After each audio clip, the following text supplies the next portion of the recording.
Right, so welcome back to the channel for some more co-chat. We're at episode 70 and we're back to just doing a regular song review after the highlight of the Live at Hammersmith review in that episode 69. Our random number generator has pitched up song 293, which takes us to one of those classic cover albums, and it's the song When I'm Dead and Gone. So prior to the release of this, this wonderful cover album, which really rejuvenated the Quo fortunes, they supported the Under the Influence album in October '99 with a 15-date UK tour, including the likes of Wembley and the NEC in Birmingham, as well as more kind of theatre-sized venues. So obviously there's still an audience out there interested in the band. So when the record company comes saying, "Oh, you need to do another covers album," and they don't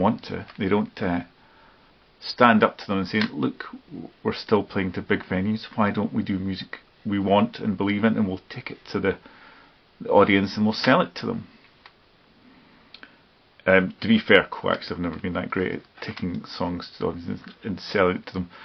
If you watch the NEC video from '89, or if you listen to a couple of live tracks that are on the Thursday Work Deluxe Edition, Francis sounds kind of almost apologetic when he's introducing new songs. He kind of always goes with this stick of everybody else has got new albums, so we thought we'd have one, and here's a song from it, which doesn't really sound like we've got some great new songs, we're going to play them, we hope you like them, you should go and check this out. But there you go. So they rather meekly obviously just agreed to do another covers album. Unlike, as I think I've said before, in the early 70s, late 60s, early 70s, where they ditched all the management ideas of the frilly shirts and the stuff and said, we're going to concentrate on the music we love, and we'll take the music to the people, and by making the music good, that'll do the trick. In this day and age, even though they have an audience, they're like, "Oh yeah, we'll do the latest gimmick you want." So we got the Famous in the Last Century, their second covers album, with the artwork for the previous covers album, Don't Stop, was bad, and this one's worse. And for me, most of the content is worse. So obviously, yes, this is a song review, and I've managed to get this far in the video, which I'm talking about the song, because basically I don't really know it. It's kind of like, the song title came up and I was just like, oh, because in all honesty, I don't really know much that's on this. So my little research was this: McGuinness and Flint, I think, was the original artists, and it seems to have been a sizable hit. Got to number 2 for them in the UK, and a lot of mandolin on their version. Quo went with guitars.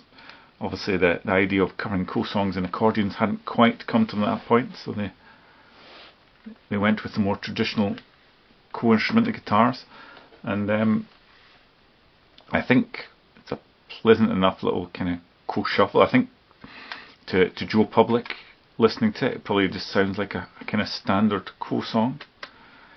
Especially in that era when they kind of watered everything down. It just sounds like, predictable generic Quo tune. So kind of pleasant enough. Trundles long, I suppose it's played well enough, performed well enough. The slight highlights, maybe the little very minuscule musical break in the middle. There's a nice little kind of piano-y tune there. Can I think, is this going to go off into a nice little piano solo? But it doesn't, they just come smack in. So they've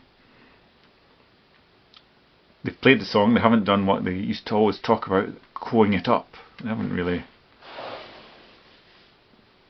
done much with it, made it exciting, or made it essential. They've just knocked it out, as I assume they were just doing with most of the songs on this. We don't want to do this album, we don't want to sell this album to people, we just have to do it because the record company have told us, and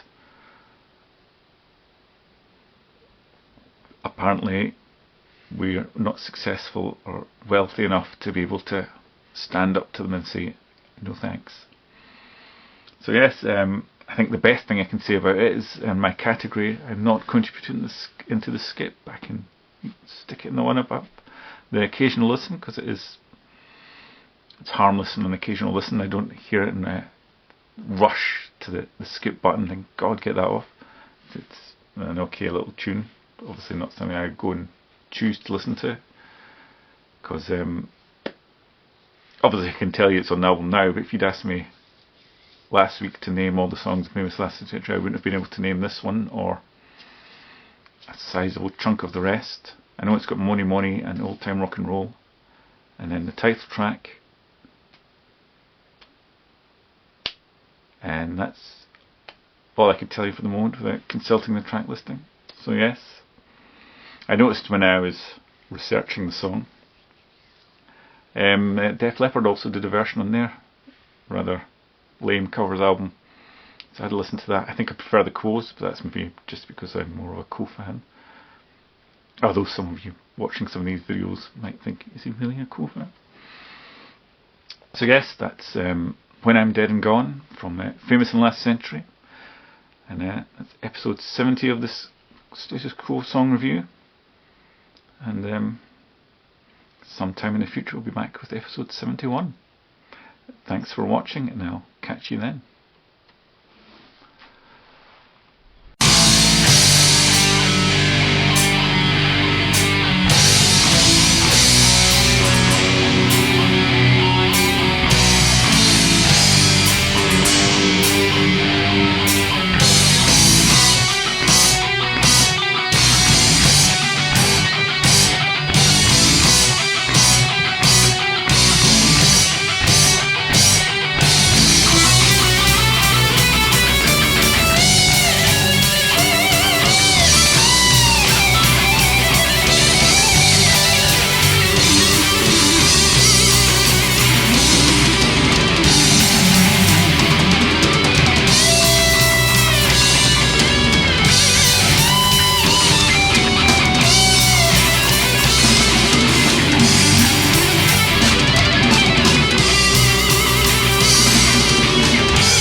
Ready to break.